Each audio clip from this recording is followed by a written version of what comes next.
Coming up on Tech News Today, is Windows 8 coming this autumn? Bloomberg says so. Also, can you bake with the iPad or even burn yourself? And why you wish you were British, unless you already are British. All that and more coming up.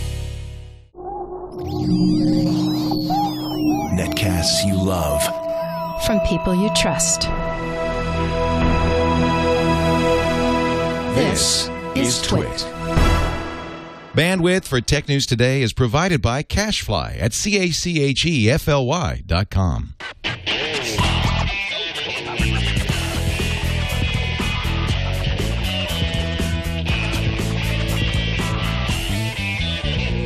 This is Tech News Today for Tuesday, March 20th, 2012. Tech News Today is brought to you by Squarespace.com, the fast and easy way to create a high-quality website or blog. For a free trial and 30% off your new account for 3 months, go to Squarespace.com and use offer code TNT3. And by Ford, featuring Curve Control to help protect against crashes on curves. Look for Curve Control available in the 2013 Ford Taurus, and you can learn more at Ford.com/Taurus. Welcome to Tech News Today. I'm Tom Merritt. I'm Sarah Lane. I'm Iyaz, Akhtar. I'm Jason Howell. And joining us today, Father Robert Ballecer is back, and I'm here finally. I missed you the last time. I know. It's nice to see you. Welcome back. TheTechStop.net, the place to go if you want to find all of the fine work that you do. Geeks, essentially just geeks. All your geeky stuff. Yeah. No, it's cool. And I like having in-studio guests, too. Yeah, it's something about being in the Brick House. This place is amazing. Oh, thank you. Yeah, we like it here. If I'm a little distracted, it's because I'm playing Infinity Blade on the iPad. You're playing Infinity Blade 2, right? No, I'm playing the original. Is that not going to do it, huh? That might not be the one that you should be using What kind of scientific test is this? Some of these. We're going to get to the overheating question in a little bit. But first, I want to talk about Bloomberg reporting last night that Windows 8 will be finalized this summer. And sales of both Intel-based PCs and ARM devices will begin sometime around October, so in the autumn of our year. 40 or so Intel-based devices are expected, fewer than 5 ARM devices expected at launch. Microsoft has apparently tightly controlled the number of ARM devices and set rigorous quality control standards, according to Bloomberg's anonymous sources. Microsoft will talk about its release strategy in April at an event for partners, and then Bloomberg claims release to manufacturing, what's called RTM, could happen at the Worldwide Partners Conference in July. This is in line with the rumors about when Windows is coming, when these tablets are coming, when all these devices running Windows 8 are finally showing up. I mean, it just seems like October is the time. It's 3 years to the month that is that Windows 7 came out, and so that's about their release schedule when it comes out to Windows. So October. Everyone excited about Windows 8 October? It'll be like a birthday present for me. And me. And they kind of have to hit that if they want to get in time for the holiday season, right? Yeah. Yeah. It's a Christmas gift. It's not a birthday gift. Everybody wants to give computers at Christmas. Well, and you have to, something's got to be released around October. That's actually sort of the golden month at this point for having plenty of time for people to know about it enough to order it and give it to their friends and family. This is anonymous sources. It's Bloomberg. It's not an official announcement, but it makes a lot of sense to me. These dates may not be exactly accurate, and probably because Microsoft hasn't solidified them themselves, but I bet this is what they're planning on right now. So I'm looking forward to it. I think Microsoft will boost PC sales in the second half of the year. They've been a little slow this first half, and I think that's because a lot of people realize, hey, there's a new version of Windows coming. I'm not going to spring for this now. I'm going to wait until later. And there was a report last week that Lenovo said that Lenovo was going to be the first manufacturer to have a tablet out there with Windows 8 with actually an Intel-based processor. And they were saying that we're betting it's October. At least the sources were saying October. So, again, you keep seeing that month, it's probably going to be October. October will not be a surprise, is what you're saying. That's what I'm saying. It'll be when we actually expect. Yeah, so it'll show up, and you'll be like, oh, yeah, it's Windows. That sounds about right. Even their spokespeople haven't denied anything close to that. They're like, yeah, it kind of works with the schedule. This will actually be a nice test of a lot of the data coming out of groups like Gartner, who are predicting, especially at CES, that we are in that post-PC era and that tablets and smart devices are starting to erode that market. Well, if you do see a bump from Windows 8, it does mean that, yeah, people were just waiting for the next iteration. It will be interesting if that bump does happen, because then you get to see what all the groups are going to do with the next set of data they get at CES 2013. And Ken from Chicago points out a lot of companies do skip versions of Windows, and most of them skipped Windows Vista, as the sales numbers show. So if they went for Windows 7, will they go for Windows 8?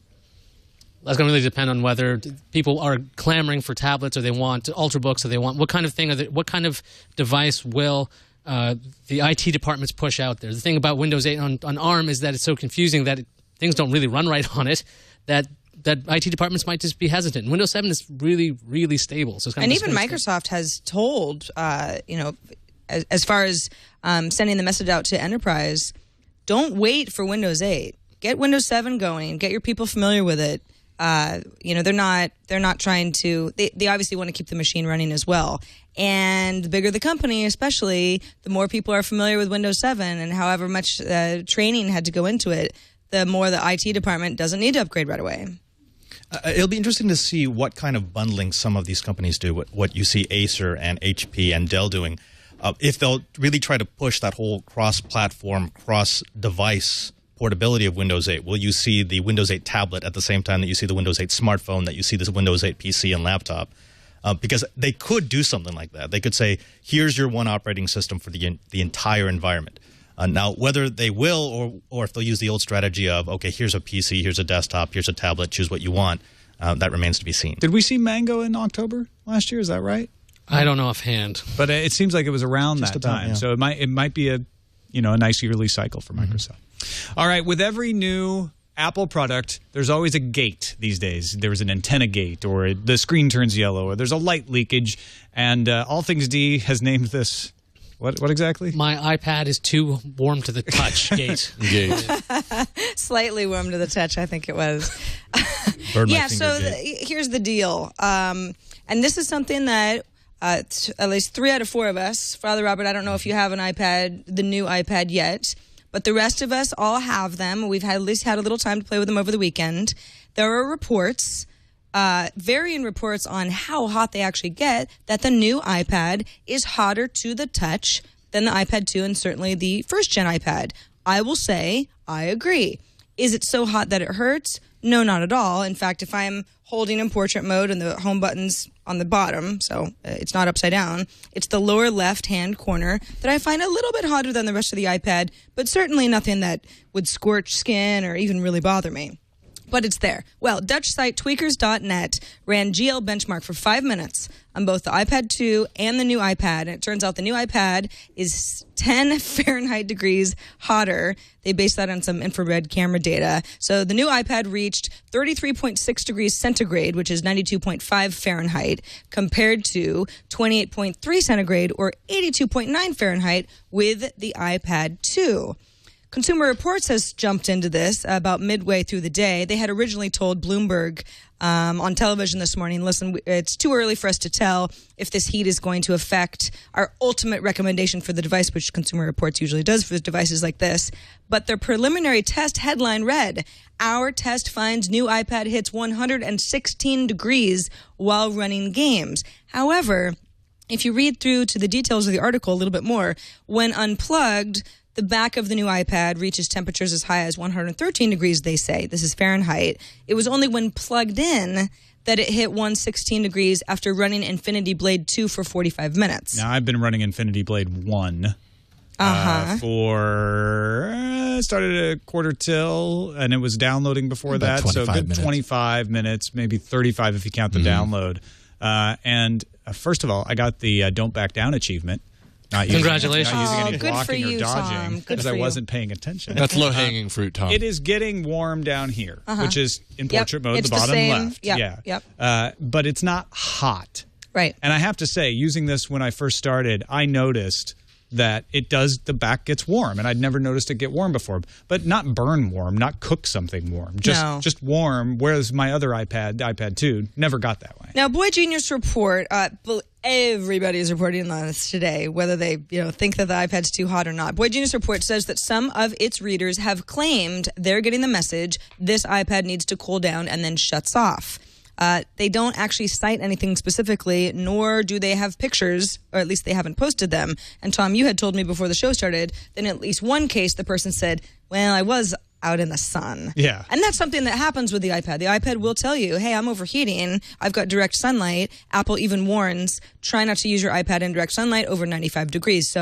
And that's, again, Fahrenheit. So I have not seen, nor have I heard firsthand of this sort of thing happening with anybody. If that did happen, it would definitely be a problem. But a slightly warm iPad in a lower left corner of a corner doesn't sound like any sort of a gate to me. It sounds like people trying to hold on to something and have something to talk about. Now, people who have come to my site know that I'm not the biggest Apple fan. I mean, I like the products, but I don't like the way they do business. But that's neither here nor there. And yet, I don't see anything with this. This is not a gate. This is not a problem. This is not a defect. This is if you're charging and running your iPad at full tilt in a hot environment, yeah, it's going to overheat. And guess what? That happens to everything electronic, especially as it's getting smaller and smaller and you're shoving more cores into a tiny little area and it's got passive cooling, things are going to get hot. Does that mean that Apple didn't do their homework? Of course not. I think people who are looking for something to nitpick on the iPad are going to find this. People who have the iPad, every single person I know who has the new iPad has said, I love it. It gets a little warm. I put it down.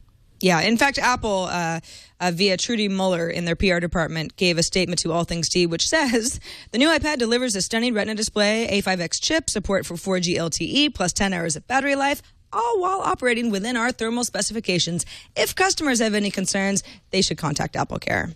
Basically saying nothing's wrong. And that's Apple's normal response is there isn't anything wrong until someone proves there is something wrong. Now, all I've seen is anecdotal evidence. All I can go on is what I've experienced, which is not hotter than a laptop gets. No. But definitely hotter than previous iPads. So I think some of this is explained by people going, hey, this thing is hot. It was never hot before when I had the other one. Why is it hot? And that's startling perhaps. There are some worrying anecdotal reports that maybe it gets really hot in something that would be concerning. Remember with AntennaGate, at first people said, I don't know if this is really a problem. Took a while for the evidence to show. I think the one thing that I would pay attention to is the Consumer Reports tests. If they really are finding 113 degrees Fahrenheit when unplugged regularly, that could be concerning. But even they're saying, we need to do more tests. We need to find out if that was just an isolated incident. So I'm not willing to rule this out and say Apple's off the hook, but it's very easy to overreact to these things right out of the gate. The other thing is context would be a little nicer, too. I mean, cell phones get pretty hot. Laptops get hot, like you were saying, Tom. A lot of devices you have that you're running over a long period of time get pretty freaking hot. 116 degrees by itself sounds like, oh, it's very hot. Oh, no, I'm going to burn myself.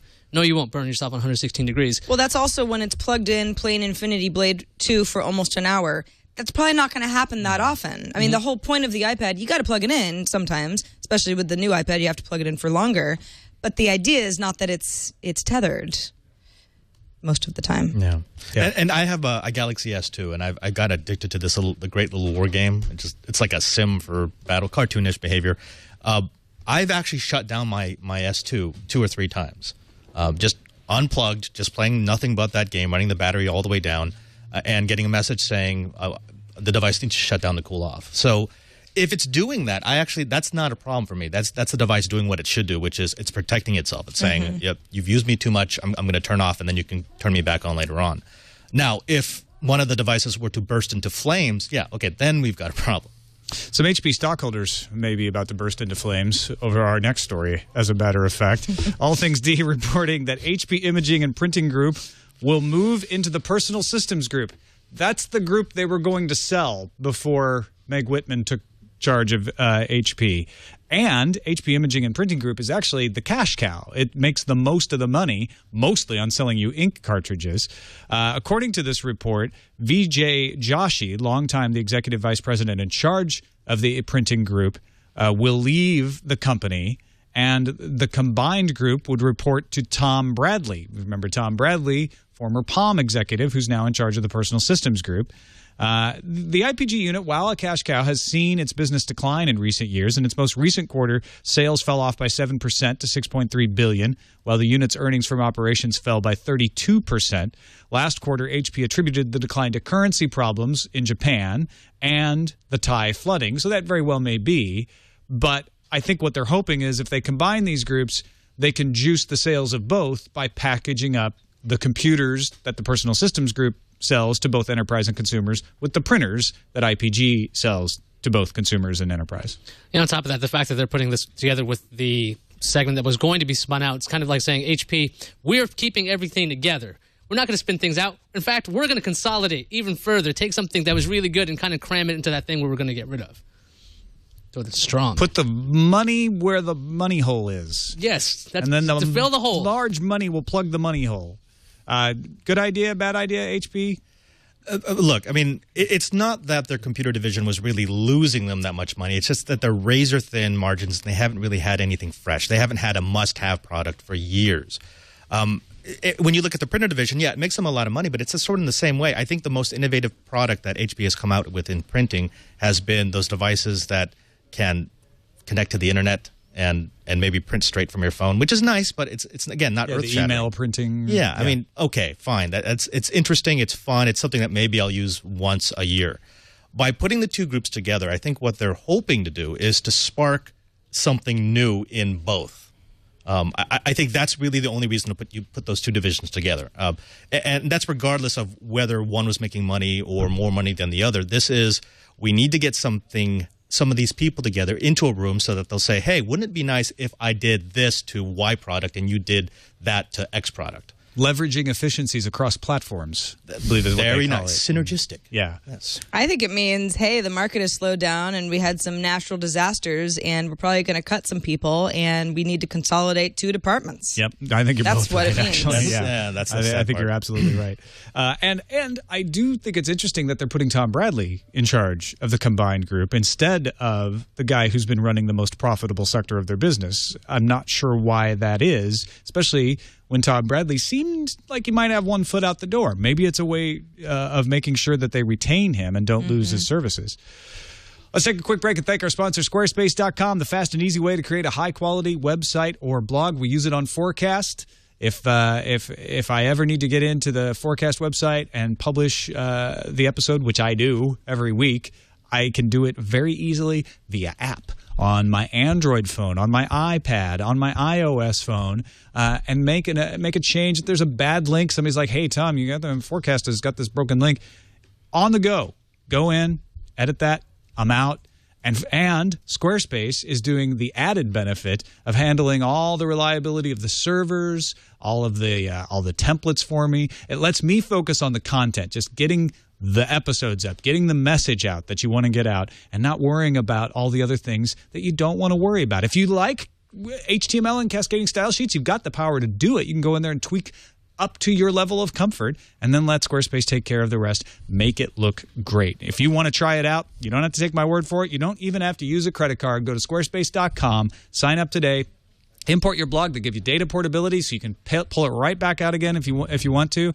But you're probably going to want to stay. And if you do want to stay and take advantage of their reliability and their ease of use, go to squarespace.com and use the offer code TNT3 to get 30% off for 3 months. That's squarespace.com. Use the offer code TNT3. And we thank them for their support of Tech News Today.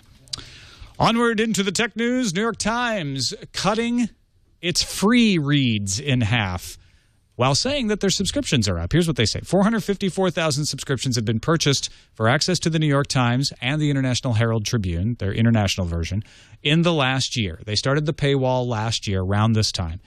Starting in April, readers will only be able to access 10 stories for free on the New York Times website as opposed to the 20 that you've been able to access up till now.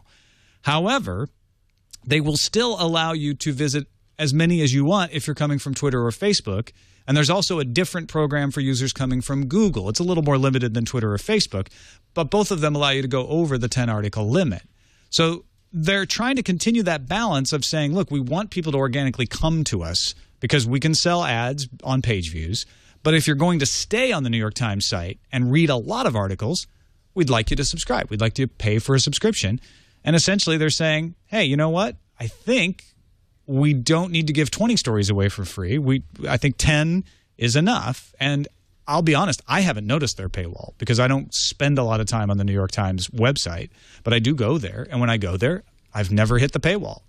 I'm the kind of person that would not read the New York Times if I hit the paywall, but I do read it because I go there occasionally from another link. You also wouldn't hit the paywall if you followed a New York Times link directly from, let's say, one of the reporters that tweeted out the link. Correct. Which is the way that I hit 90% of my New York Times articles, just because that's where a lot of my news starts, on Twitter originally. To me, if they say, hey, our subscription numbers are working, this model is working, we are good to take away free content from people doesn't really make sense to me. It seems like more of a desperate move. We need to make more money. We need to try to force people to subscribe, because if subscriptions were just growing organically year over year, I think that they would be more inclined to keep things as it is and not tick people off.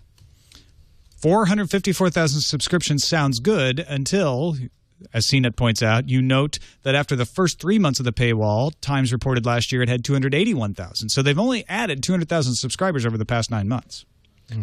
And that's also a big churn, because they did offer an introductory deal of 99 cents. Well, a lot of people might be willing to do 99 cents, but are you going to do it when it becomes $20? $45? Yeah, because that only lasted, what, a month, I think? Something like that, yeah.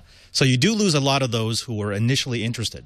Not only that, this is an interesting time for the New York Times, because you're seeing print, the amount of money spent on print advertising is near an all-time low. And so they're trying to find another revenue stream. Of course, that revenue stream is going to be online. But they've got to balance the paywall and how much they're going to get out of that versus how much they could get just from more views on their online content. And they, at least they're trying to figure it out.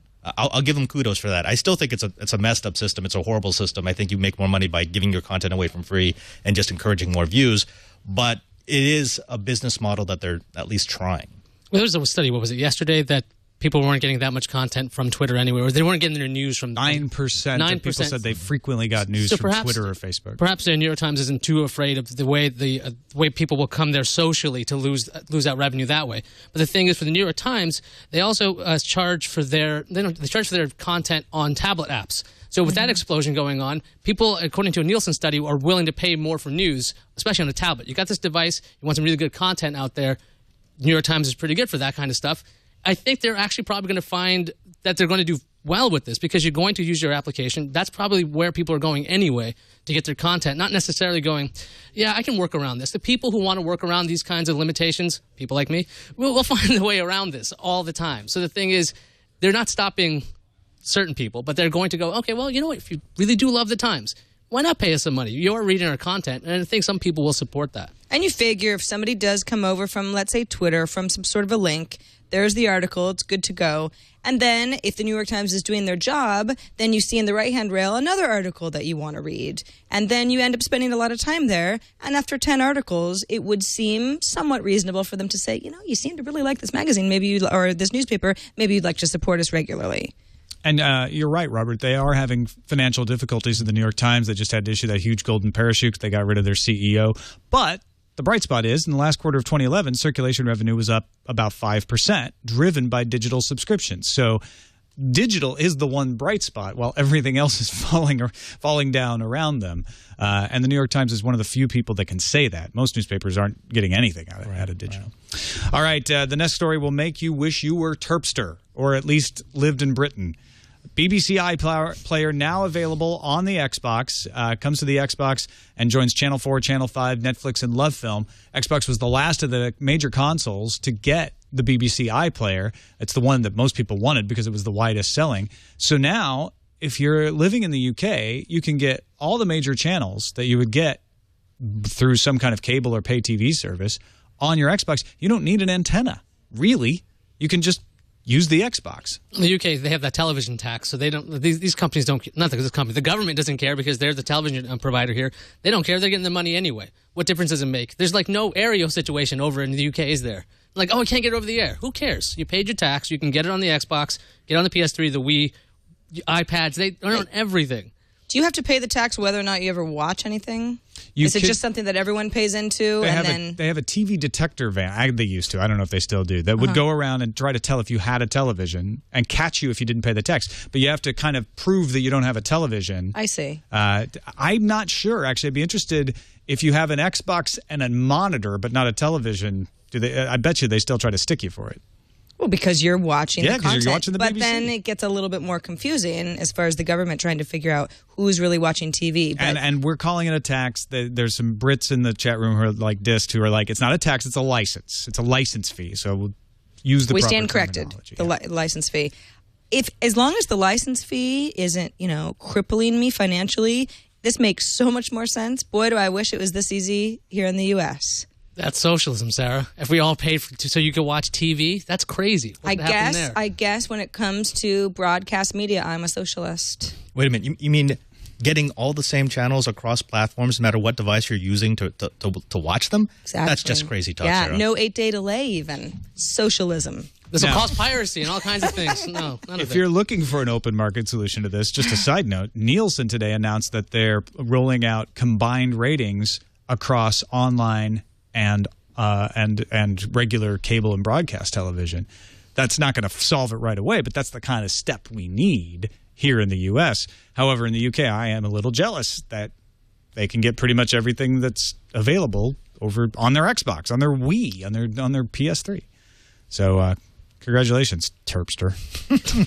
Let's move on to Android programmers shifting towards web apps. Sort of. A survey by Appcelerator, really easy name for me to say, says that programmers are apparently moving towards HTML5 mobile development more so than they are with Android. For the second straight quarter, the number of programmers who said they were very interested in programming for Android phones declined from 88.3% to 78.6%. Same thing with tablets, Android tablets, 68.1 to 65.9. The thing is, these aren't necessarily developers moving exclusively to web. They're talking about 76% of them are 79% are talking about integrating HTML5 in their applications. So that's like a hybrid app. You have some local stuff, some HTML5. Only like 6% of them are thinking web app only. This is the future.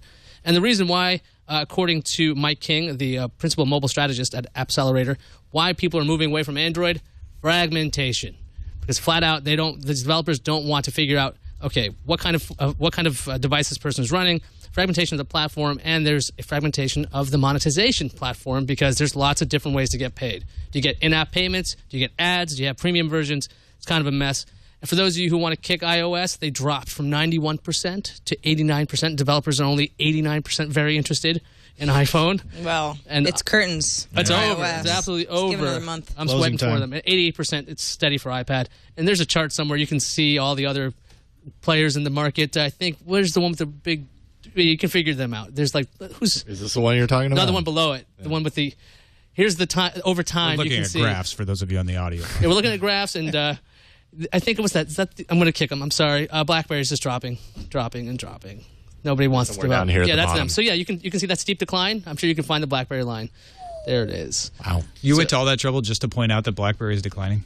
Yes, I did. Because I felt like it. Poor RIM. The most surprising thing about that graph is that BlackBerry can go any lower. Well, let's get back to the main headline here is that, this sort of slight shift to saying, you know what, I might just make web apps instead. And we saw a brief move towards that when Apple came in and said, we're going to take 30% of your in-app purchases. And Financial Times said, well, we're making a web app then. And you can't take anything from that.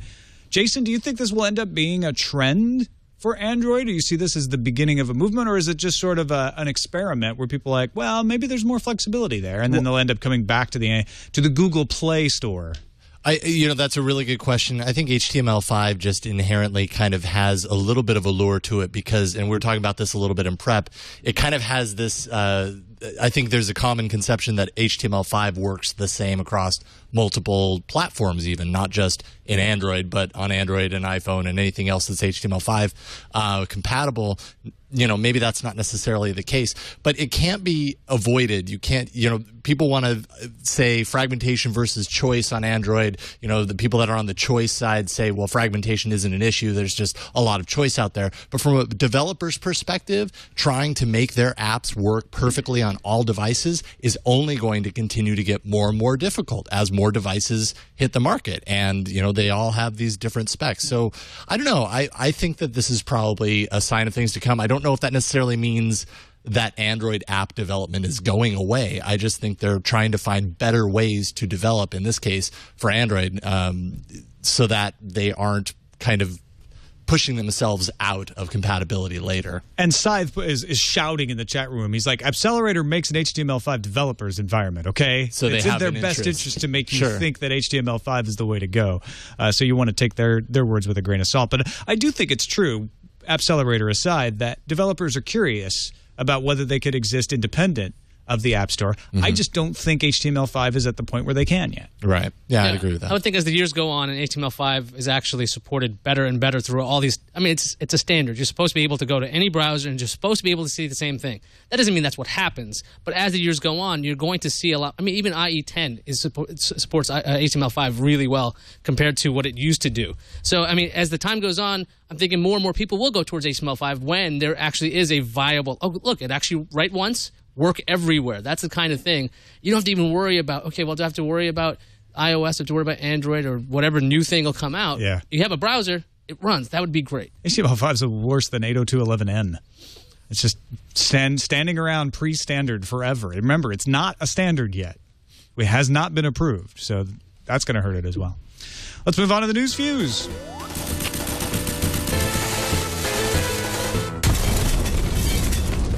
Business Insider got to this first yesterday, and All Things D also reporting that Beats will acquire music streaming service Mog, citing multiple unidentified sources. Beats is controlled by HTC, its majority stakeholder. According to Mog CEO David Hyman, the service already has 500,000 active users.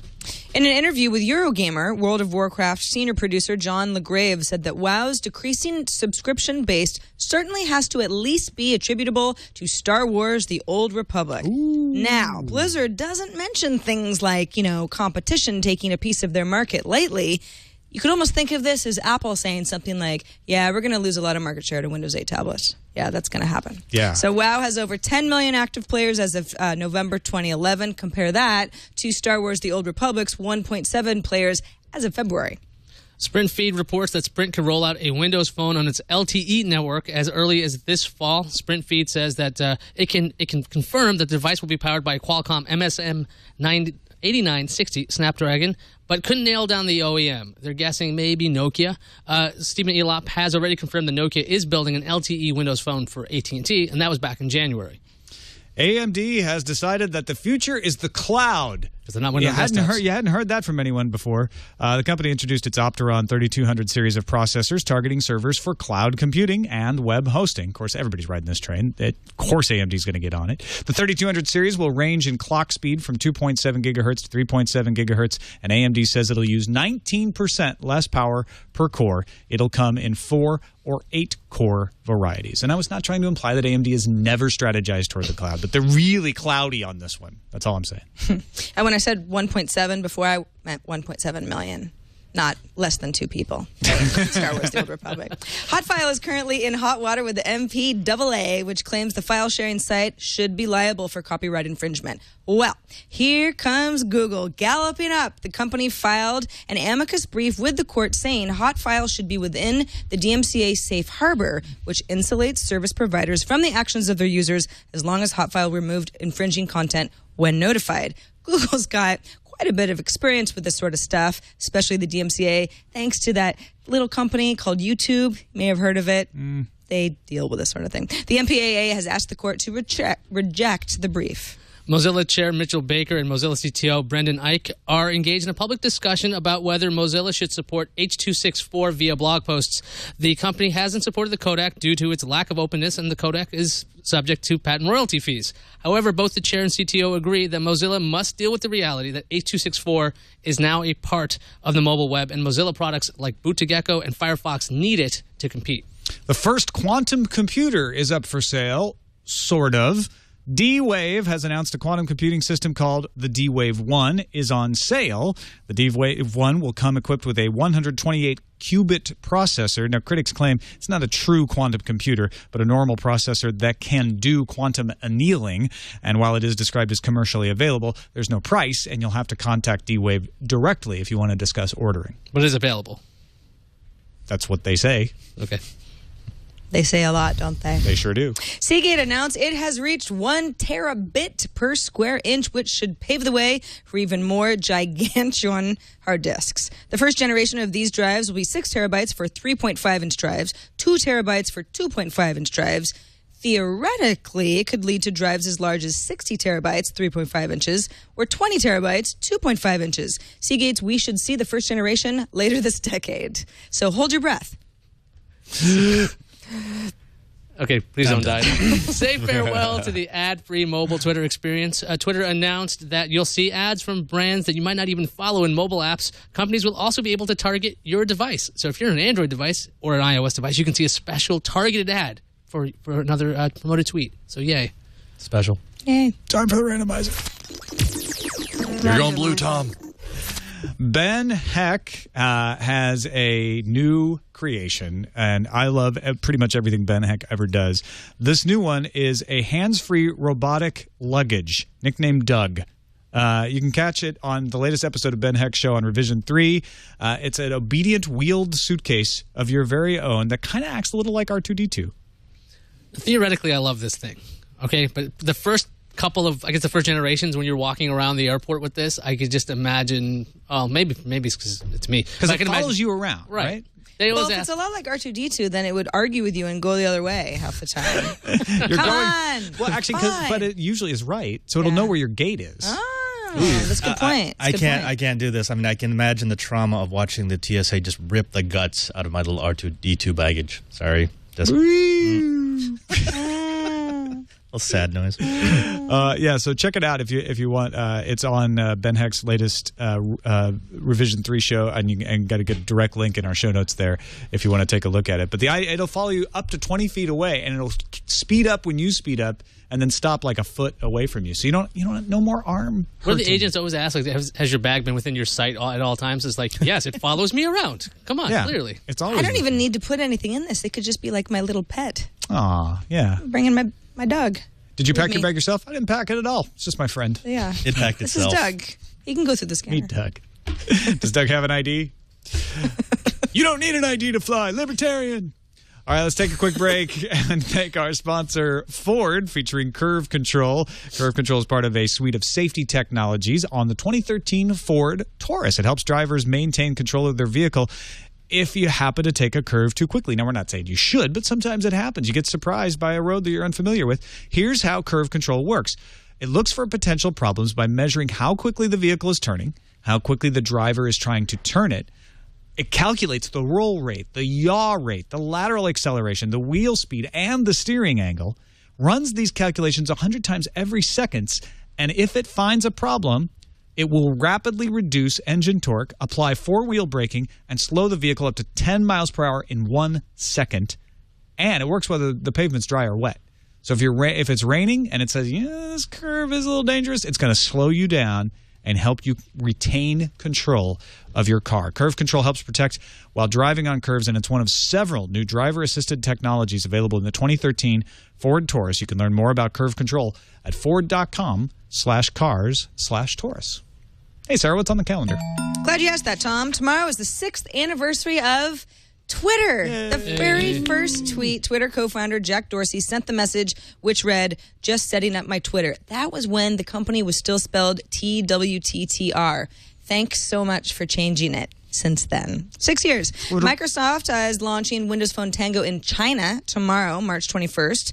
The HTC Triumph, which is called the HTC Titan here, has been on pre-order for over 2 weeks now. So hoping we should see a ship date at least. If they don't actually see it there at the event. Tomorrow, also the 21st. In fact, over the next couple of days, a lot of conferences. Federated Media's Signal San Francisco is happening in San Francisco at the Presidio. It's all sort of about platforms versus the independent web, how everybody can work better together marketing-wise. Also, tomorrow, Business Insider's Ignition West at the Mission Bay Conference Center, also in San Francisco.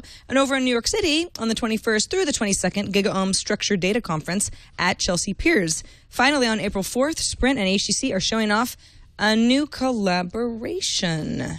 What it is, nobody knows. A phone? Probably. Yeah, it's probably just a phone.